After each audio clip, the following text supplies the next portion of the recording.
Interested in starting a deer farm and don't have the capital to purchase animals? Well, head over to deerandwildlifestories.com and click the Startup tab to learn more.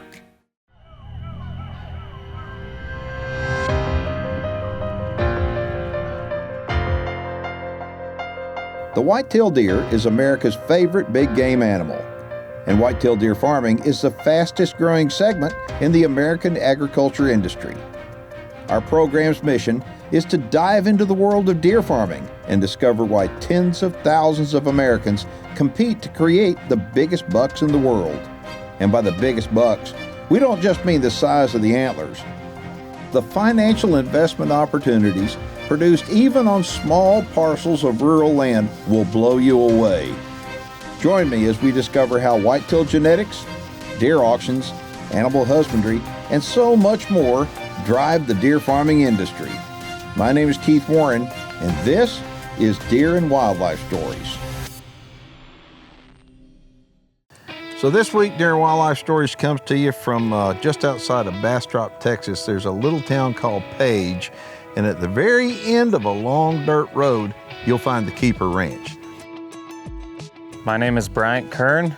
I'm out here at Keeper Ranch. I'm the deer pen manager.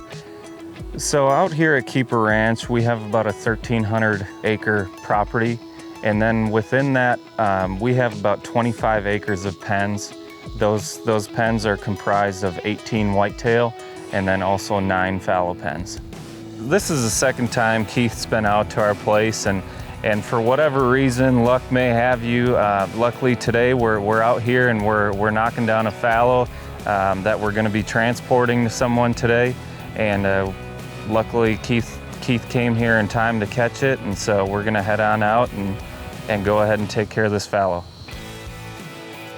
What we wound up doing, we went to the pens and he loaded up the dart, and then he had to actually pick out the buck that he's partners with this other farmer on. He sends a dart into that animal, and it takes about 15 minutes for the anesthesia to go to work and the animal's asleep. So once he was asleep, the first thing we did was inspect him, make sure he put a mask on him to protect his eyes and all, get him calmed down and get him in a good position and put some lactated ringers in him. Basically, that's the same thing that humans wind up getting. You'll see them in surgery rooms. So it's a bag of fluids.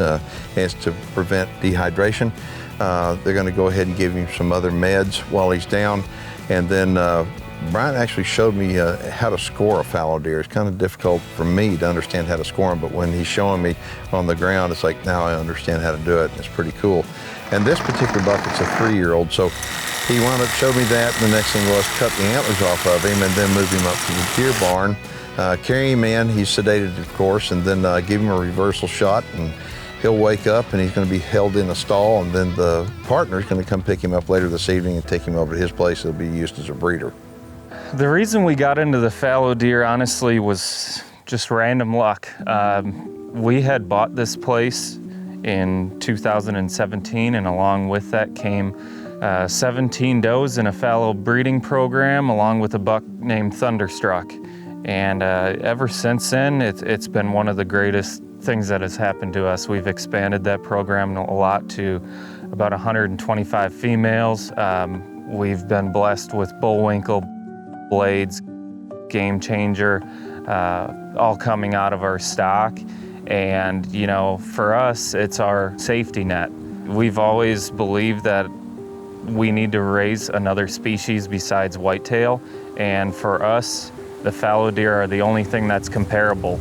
They have 3 color variations, and also at the same time, every single one of them looks different. And to me, they're the only other deer species out there that compares to a whitetail. So my experience with fallow deer really is only on the perspective of being a hunter.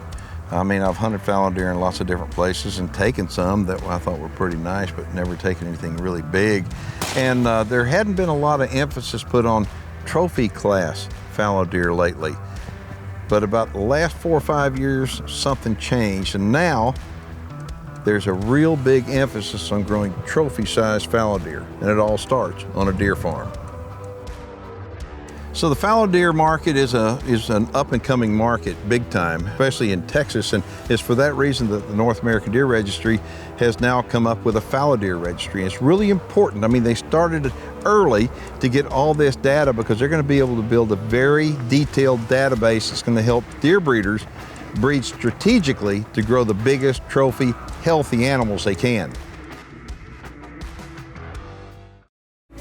Now it's time for one of our frequently asked questions. The question comes up about fair chase, and a lot of times people are talking about enclosures, fenced in areas. Are they truly fair chase? Pennsylvania, a wonderful state, which I love, we have just a little under 1 million hunters. If you take the land mass amount of acreage in Pennsylvania and you divide it by the amount of hunters, you have roughly about 8 to 10 acres per hunter. When you come into a preserve, different preserves around, there's usually not more than 2 or 3 people hunting there. You may be hunting on 1,000 plus acres. If you was a deer, would you rather be out there where there's 100 per 8 acres? Or would you rather be out there where there's 100 per 400 acres possibly? These animals are just as wild as ones in the wild. The difference is that a fence allows them to not get shot, it allows them to mature into an older age. The Deer Farming Channel is brought to you in part by New Dart, leading the industry in accuracy.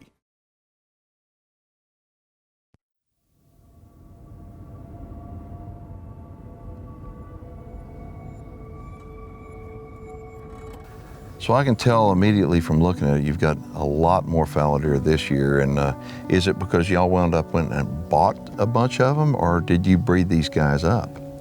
We brought in a bunch of does, and you know, a lot of this has just been breeding up as well.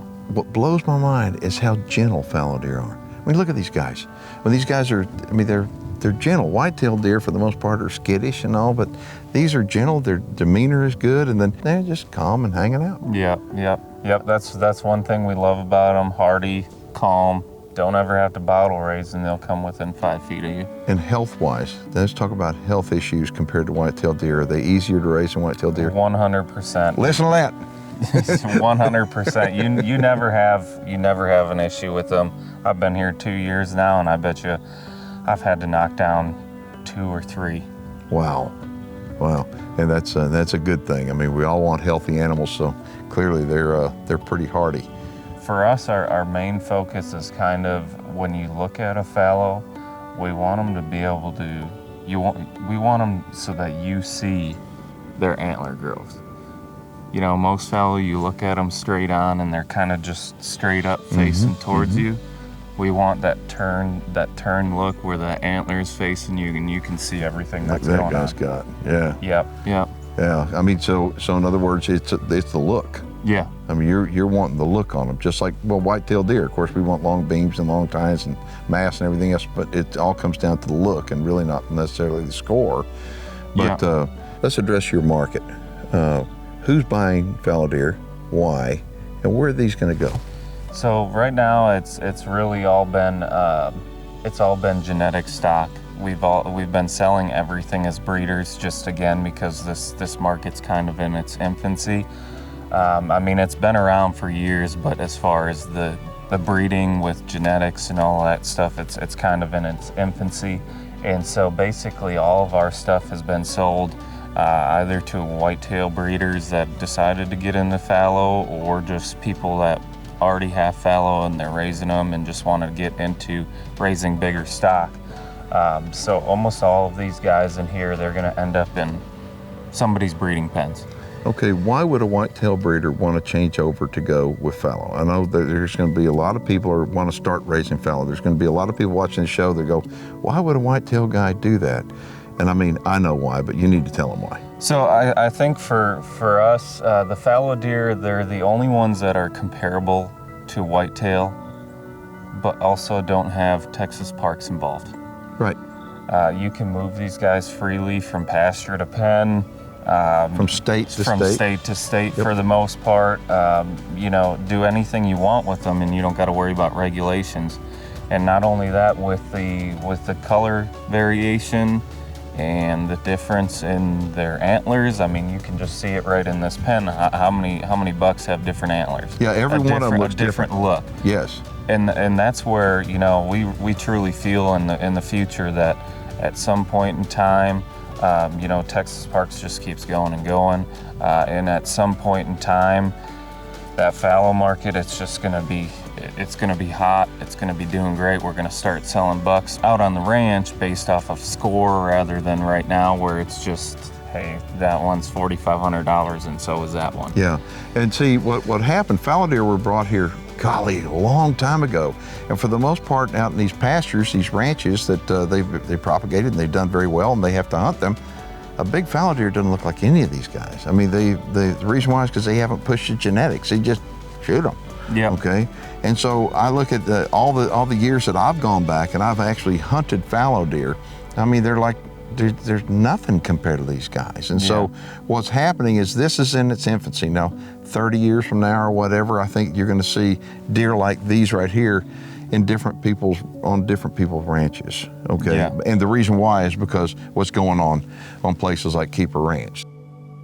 Okay, so if somebody wants more information, what do they need to do? They need to go ahead and give me a call at 979-213-2282. All right, when we get back from the break, we're going to show some whitetail deer off to you here at the Keeper Ranch.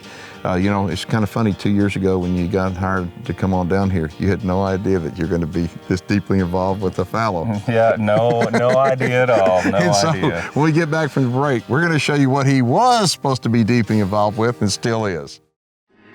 Interested in starting a deer farm and don't have the capital to purchase animals? Well, head over to deerandwildlifestories.com and click the Startup tab to learn more.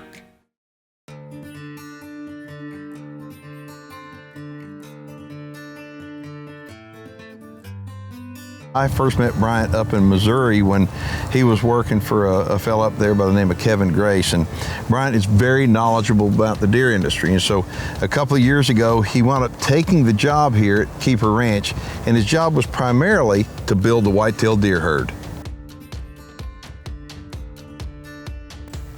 All right, so last year we were out here and you didn't have this many bucks, I don't think. But these are, what, 2 and 3 year olds? Yes, sir. Okay. So tell me, you got 2 different colored tags in here. The white tags right there look older than these orange tags here, so. Yep. So the white tags are our 3-year-old group, and then the orange tags are our 2-year-olds. Okay, so anybody in particular you want to point out in here? And they're just all around. They're just a great looking group of deer. There's nobody really in particular. Just a good looking group. A lot of these are going to go as stockers, and you know, a couple of them we're hoping at 3 they might blow up into some breeding potential. But you know, when we first started, we started out with the first year we found out about 20 does, and we ended up with basically eight genetic bucks. And you know, you can see that group in here. And this year now we've went from that to where we have about 60 yearlings. Okay.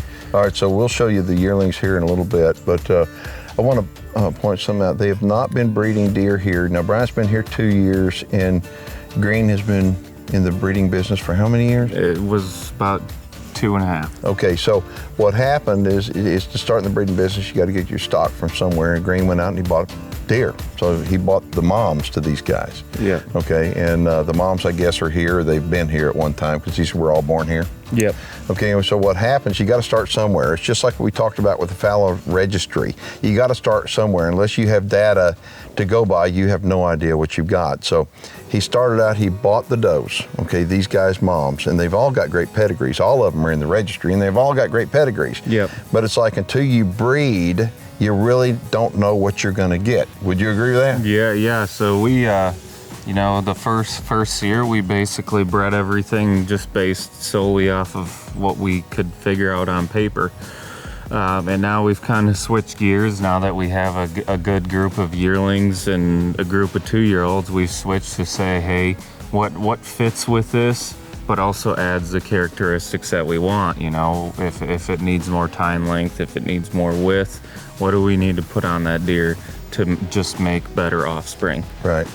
So as you start, you need to keep in mind that just because you have this deer on paper looks good and this deer on paper looks good, and you put them together, doesn't mean you're going to get what you want to get. Yep, exactly. I mean, they don't always turn out. It's got to be strategic. You've got to sit here and you've got to look at that and you go, okay, you got to look back far enough in the pedigree, and that's where the registry comes in so handy.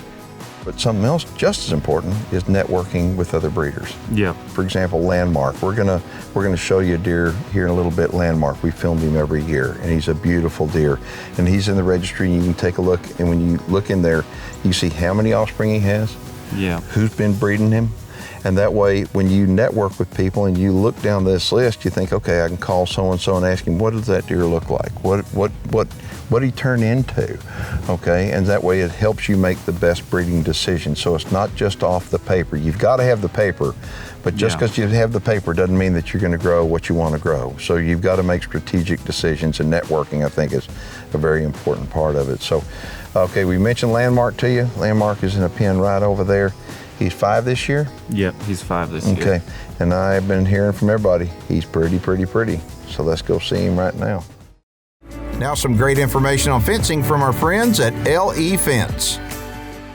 Hey guys, it's Ron with LE Fence here, standing in front of one of our big water gaps that we built down here in South Texas. Essentially, you want to build this anytime you've got a water source coming through your property. You want to have this because you want to keep animals in your property in, or animals from coming into your property out.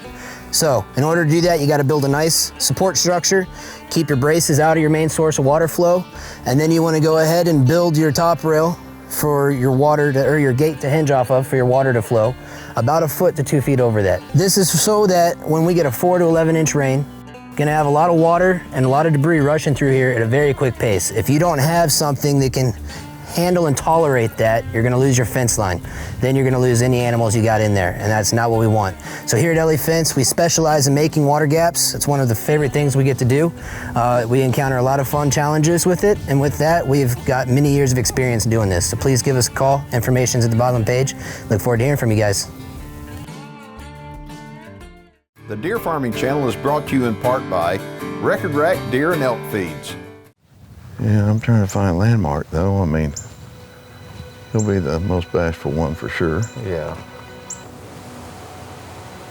Yeah, we're lucky to get the cloud cover for doggone sure. And I mean, I'm proud of you, what you've done in this pen. I mean, look at this. This is good. Yeah. I mean, these guys, we're going to show you a buck. Landmark is in here somewhere, but these are yearlings. And you know, the deal is when you start breeding deer and you start, you try to figure out, everybody wants to know immediately kind of, how's it look? You don't know for 2 years. Yeah. I mean, so literally breeding decisions are made by deer breeders like looking 2 years in advance. So this is your really first crop of yearling bucks based upon the breedings that we did, that strategically were made. Yes, correct. Okay. Well, there's some really pretty deer in here, and I know Landmark, there he is. Right there. Wow. Yeah, he's a pretty sucker, isn't he? He is as pretty as everybody said. Every farm I've been going to so far this year has been saying, wait till you see Landmark, wait till you see Landmark, and now I know why. I mean, that's the look of a deer. Yeah. That really is, that's the way a deer is supposed to look. I mean, now that deer, you know, we talk about partnerships all the time on the show, and how people are getting in the industry. People that are already in the industry are making partners on deer. And Landmark, you've actually got a partner on Landmark. Tell everybody about it. Yep. So Cole Wolf gave us a call about 2 years ago, and at the time he was partnered with Gary. Mm-hmm. And you know, Gary just decided he wanted to get out of it, and Cole called us and said, hey, you want to partner on Landmark? 100%. Hey, let's bring him to our farm and let's start rolling. And we filmed him last year here. Yep. And it's been a great partnership. You know, and Landmark's he's just now finally showing his 2-year-olds the production of his 2-year-olds. Yep. And we got a really awesome looking group. Well, he's starting to get proven now. Yes. Okay, so we can look in the registry and we can see how many offspring he's got and who all's been breeding him and all, and we can take a look at these yearlings in here, some of them out of him? Yep. Okay. Well, I mean, you've got some really nice yearling bucks. I mean, there's nothing wrong with these guys. I mean, they're pretty. I mean, some of these guys are really nice and framey. Yeah, no, we're really proud of them for, again, our first big group here. We really can't ask for more. Okay, so let's address something right quick. There's talk in the industry that y'all are moving. Okay, and this show is actually being filmed in the early September, okay, of 2020, and this show will air in 2021. To let you know that if you want to come see any of the deer that Keeper Ranch has got, you're not going to be coming here. Yep. Where are they going to be going? We're moving to Bryant, Texas. Okay, and tell them why. You know, my owner's family roots and where he kind of grew up, and as soon as he found the property, he fell in love with it, and so that's where the move kind of all came about. Man, I'll tell you what, y'all have to come out and you have to see these deer, but you're going to be going to Bryant, Texas. Right now, this facility is in Page, Texas. Okay, and Page is just outside of Bastrop a little bit. But so Bryant, Texas is actually Central Texas. Thank you for having us out. Thank you, Keith. And I mean, this is, like I said, the second year that we've been out here. And thank you all for watching. If you're watching online, you got any questions or comments, you know what to do, go ahead and post them below. If you're not watching online, head on over to our YouTube channel, which is what most people wind up doing. They watch your shows over and over and over again to find out what everybody else is doing in the industry. And so make sure and subscribe while you're there. I'm Keith Warren, and we'll see you next time.